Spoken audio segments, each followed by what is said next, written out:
আমি আজি কাজিৰঙাৰ বৰগছ ৰিজৰ্টৰ কেম্পাছত ইতিমধ্যে আমাৰ কেণ্ডিডেটসকল লগ হ'বলৈ আৰম্ভ কৰিছোঁ। আজি 2 বজাৰ পাছৰ পৰা আমাৰ ৰাইজৰ দলৰ 13জন কেণ্ডিডেটৰ এখন সভা অনুষ্ঠিত হ'ব। আমাৰ 13জন কেণ্ডিডেট আছিলে, গতিকে এই 13জন কেণ্ডিডেটে আমি একেলগে আজি লগ হ'ম আৰু লগ হোৱাৰ পাছত আজি আমি একেলগে এসাঁজ ভাত খাম। ভাত খোৱাৰ পাছতেই ভৱিষ্যতৰ কাৰ্যপন্থা সম্পৰ্কে আলোচনা কৰিম।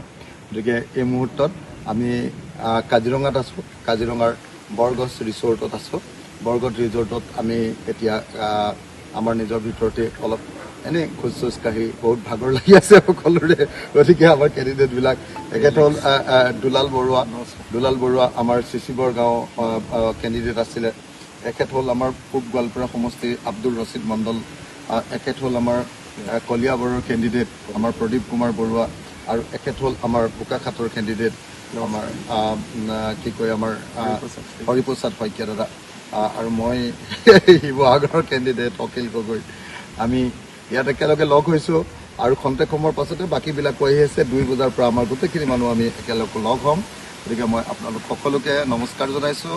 আজি আমি ভৱিষ্যতৰ পৰিকল্পনা গ্ৰহণ কৰিম। আমাৰ আটাইকেইজনে এবাৰ আমি সকলোৱে নতুন ভৱিষ্যতৰ কাৰ্যসূচী আমি গ্ৰহণ কৰিম। ধন্যবাদ। জয় অসম।